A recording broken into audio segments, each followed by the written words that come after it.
Well, I'm pleased to be joined by one of the USA's best players. Tobin, when you were that little girl, what made you look to football as a profession, as a career? It's funny because I never really thought about football as a job, honestly. When I first started playing, being a professional women's player wasn't a thing. But for me, football just started as just being my true passion and love.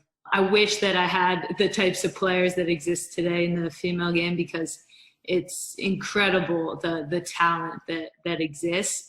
So I think for the younger generation of footballers coming up, they have a lot of really positive female role models to look up to.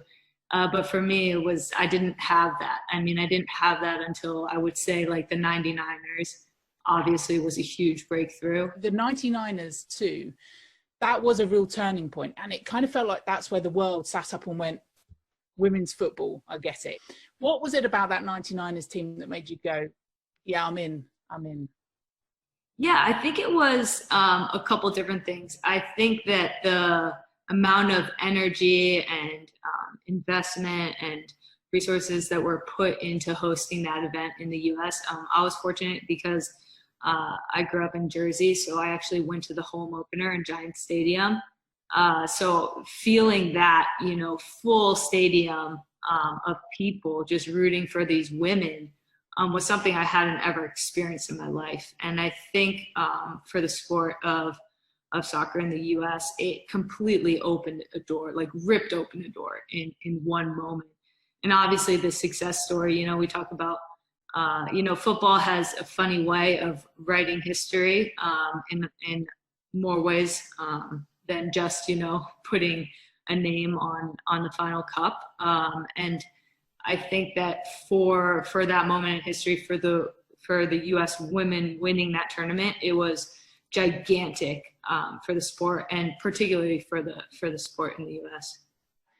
Sounds unfortunate. It almost sounds a bit dirty to say it, but it's that commercialization, isn't it? When you get sponsors involved, when you get eyeballs involved, that suddenly a sport can push forward. Honestly, it is. It's all about investment. And I think about this, a lot of people say, why are the US so good? And it's because they had the first investment in the sport. And in order for other teams to, this is just giving everybody what they want to hear, but in order for other teams to catch up to the US, it's going to take an overinvestment. Because if you take the years that the US has been invested in, it won't take the same investment. So if another country is trying to beat the US, if they put in the same investment that we have in the sport right now, it's not enough, in my opinion, because you have to overinvest in all the ways that you had underinvested in before. So not only does the investment, change the opportunities that we had as players, but it also changed our mentality. It made us value ourselves more and gave us more of a sense of purpose in the sport. So all those structures, if you get them in place, you could stand a little chance of catching up with the US. But how do we breed that winning mentality? How do you make a winner that pushes you over the edge when you've got a minute to go on the clock?